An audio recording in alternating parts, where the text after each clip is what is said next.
दोस्तों आज पेश है मौत की बस्ती।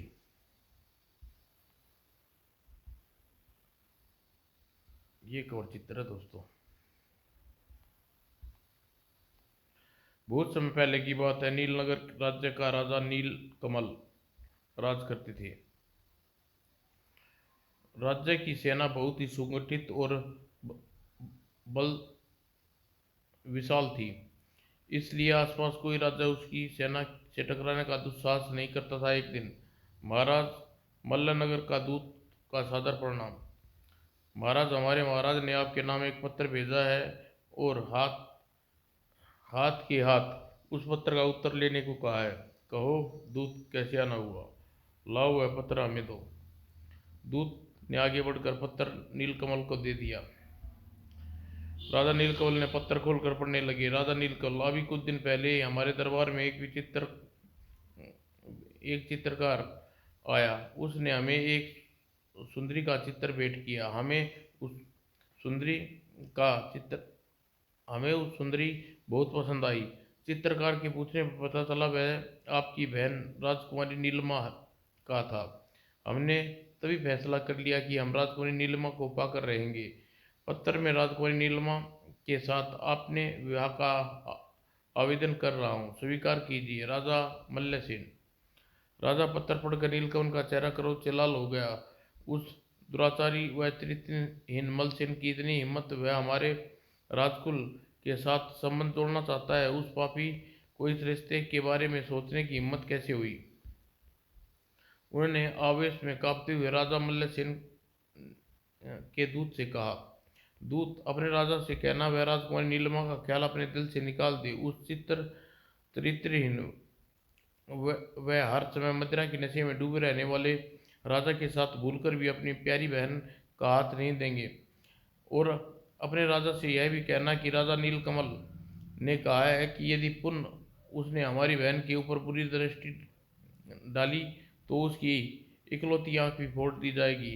राजा नीलकमल के कठोर मुद्रा देखकर दूत चुपचाप ही सिर झुकाकर दरबार से निकल गया। उस दिन जब राजा नीलकमल दरबार की समाप्ति पर राजमहल पहुंचा तो महारानी रत्ना उससे कहा, आप महाराज, आपको याद है न, कल हम अपने दोनों पुत्रों और नन्ही राजकुमारी को लेकर कांत ऋषि के आश्रम में चलना है। हमें भली प्रकार याद है महारानी रत्ना। हम अभी जाकर बहन नीलिमा को अपने साथ चलने को कहकर आते हैं। यह कहकर वह तेजी से कक्ष से निकला और सीधी राजकुमारी नीलिमा के कक्ष में पहुंचा। अरे यह क्या बहन नीलिमा, तो संध्या की इस वक्त संध्या पर क्यों लेटी है? तुम्हारी तबीयत तो ठीक है ना? उन्हें आगे बढ़कर जैसे नीलिमा का हाथ की नाड़ी पर रखा। ओह, तुम्हारी नाड़ी तो बहुत तेज चल रही है बहन। तुम्हारे शरीर गर्म है, तवे की भांति तप रहा है, जल रहा है। अब क्या होगा? यह सुनकर राजकुमारी नीलिमा चौंक कर उसकी ओर देखा। क्यों, क्या हुआ भैया?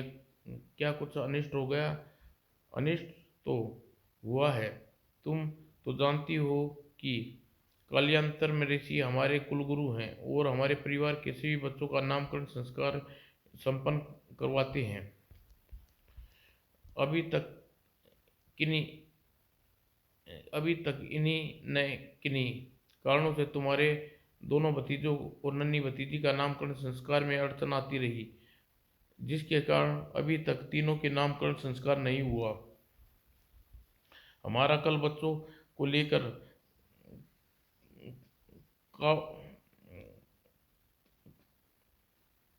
काव्यान ऋषि के आश्रम में जाने कत्यायन ऋषि के आश्रम में जाने का कार्यक्रम है।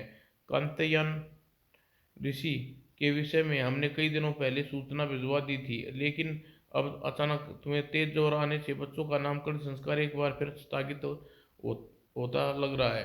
वो तो भैया, आपकी यह लंबी चौड़ी भूमिका मुझे यह कहने के लिए बांधी कि आप मुझे अपने साथ ऋषि के आश्रम में ले जाना चाहते थे। क्या? क्यों भैया, है ना यही बात? हाँ बहन, तो यही बात। तुम्हारे बिना बच्चों का नाम संस्करण भला कैसे हो सकता है?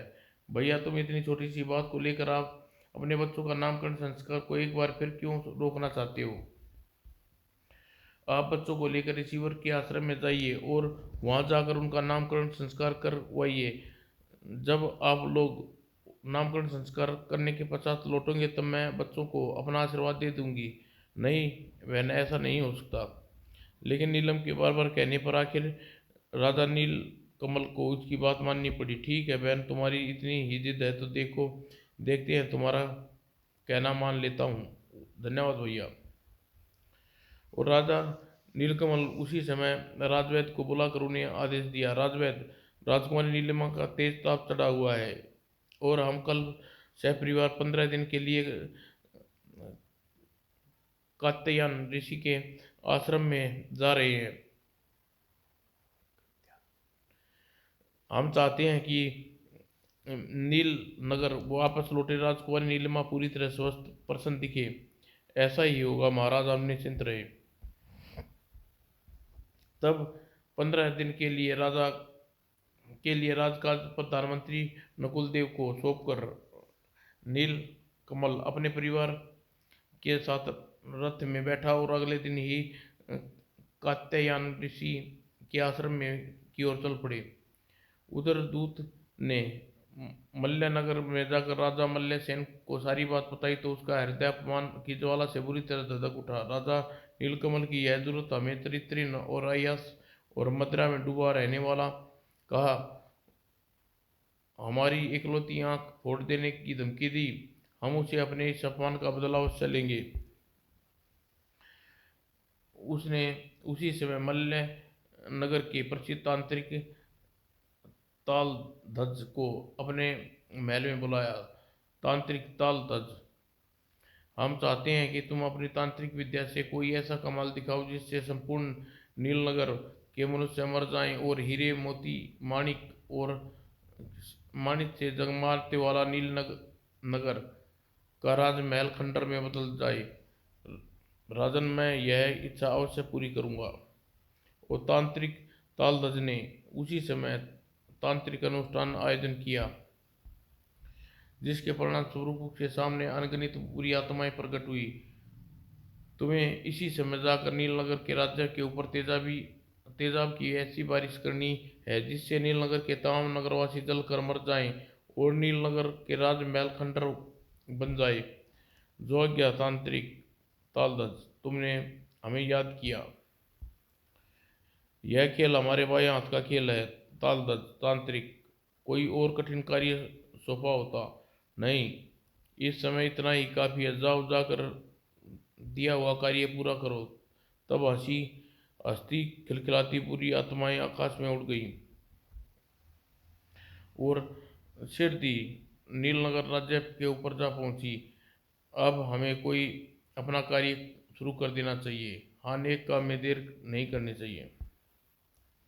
और अगले ही पल नीलनगर के ऊपर तेजाब की बारिश शुरू प्रारंभ कर दी जिससे नगर में भयानक तबाही मची। हो लोग चीखते चिल्लाते देख मजा आ रहा है, बचाओ बचाओ। तेजाब की बारिश से जल भुनकर नीलनगर के लोग मरने लगे। शेर दी ही नीलनगर की सड़क पर जली भुनी लाशें पड़ी रह गई। आह, नगर में इस समय कितनी रौनक दिखाई दे रही है। अब उसका निशाना नीलनगर के राजमहल था।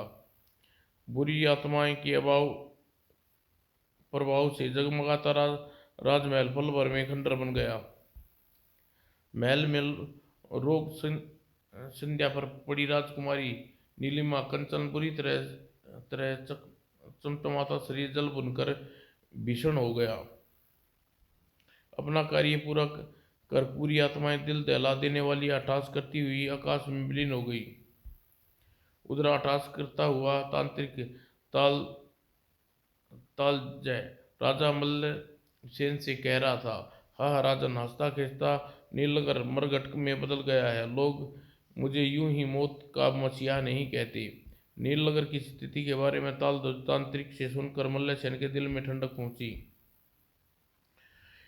एक और नीलनगर राज्य पूरी तरह नष्ट हो चुका था, दूसरी ओर काल्यायन ऋषि अपने आश्रम में राजा नीलकमल के बच्चों का नामकरण संस्कार पूरा करवा रहे थे। राजन, आपके दोनों पुत्रों का नाम प्रीत कंवल और जीत कंवल रख रख रहा हूँ।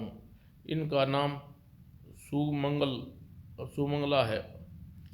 और हमारी नन्ही पुत्री, आपने क्या नाम सुना है गुरुदेव? गुरुदेव, आपके तीनों बच्चों का नाम बहुत सुंदर रखे। नामकरण संस्कार के बाद गुरुदेव, राज्य को छोड़े हुए हमें कई दिन हो गई है। न जाने क्यों राज्य का के हाल क्या हाल होगा। अब मुझे नील नगर जाने की आज्ञा दे। अवश्य राजन, एक कुशाल राजा को अपने राज्य के लिए चिंतित रहना ही चाहिए। तब काल्यायन ऋषि को प्रणाम कर नीलकमल अपने परिवार सहित रथ में बैठा उसी दिन नील नगर की ओर रवाना हो गया। कई दिन यात्रा करने के पश्चात जब रथ नील नगर सीमा में प्रवेश किया तो उनका दिल धक से रह गया। हाय, मेरे नगर की क्या दशा हो गई है। अपने नगर को हंसता खिलखिलाता छूट गया था। यहाँ चारों ओर मरघट सी वीरानी छाई हुई है। नाथ, चारों ओर यहाँ तबाही मची हुई है। नगर की तबाही देखते देखते उसका रथ राजमहल के खंडर के सामने पहुंचा तो नीलकमल अपना कलेजा थाम कर रह गया। ओह, हमारा महल भी खंडर बन चुका है। इसमें अपनी जान से प्यारी बहन नीलिमा को छोड़कर गए थे। लगता है वह भी इस दैविक विपदा की भेंट चढ़ गई है। उसने नगर की भीषण तबाही देखकर फूट फूट कर रो पड़ा। भू, हमारा सब कुछ लुट गया। विशाल सेना, राज्य, सुख समृद्धि, राज्य की प्रजा, सब कुछ गया। हाय, यह सब देखते से पहले हमें मर क्यों नहीं गए। भू।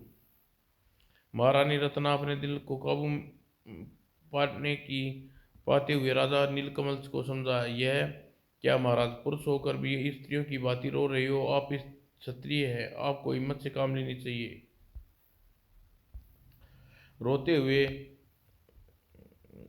मन ने वैसे ही मुंह उठाया। अब तुम ही बताओ रत्ना, इस विकट आपत्ति की घड़ी में आखिर हम करें तो क्या करें। हमें कुछ सुझाई नहीं दे रहा। महाराज, इस प्रकार दिल छोटा न करें। चलिए फिर से वापस गुरुदेव के पास चलते, हमें कोई राह दिखाएंगे। उसका रथ वापस आश्रम में पहुंचा। वह यह क्या, राजा नीलकमल वापस लौट आए। उनके मुख पर उदासी छाई हुई है। क्या बात है? कुछ देर बाद उनका रथ वापस काल्यायन ऋषि के आश्रम की ओर दौड़ रहा था। रथ से उतरकर नीलकमल बदहवास सा दौड़ा आश्रम के में आए और बिलखते हुए कैलाश ऋषि के चरणों में गिर पड़े। क्या कह रहे हो राजन? गुरुदेव, हमारा सब कुछ लुट गया। हमारा राज्य क्रांतिहीन और प्राणी विहीन हो गया। गुरुदेव, हमारा सब कुछ खत्म हो गया। सारी बात सुनकर ऋषि सोच में पड़ गए। यह कारस्तानी किसकी हो सकती है? मुझे ध्यान लगाकर उसके विषय में पता करना चाहिए। तब ऋषि नीलकमल ने कांटेंट तबाही के बारे में बताया। कुछ देर बाद वह उन्होंने आंखें खोली। राजन, यह सब मल्ल नगर के राजा मल्लसेन का किया धरा है। मल्ल नगर के प्रसिद्ध तांत्रिक तालध्वज द्वारा उसने नीलनगर में तबाह करवाया है। ओह, यह उस दुष्ट ने किया है। मैं समझ गया गुरुदेव। उसने अपनी मौत का यह खेल क्यों खेला?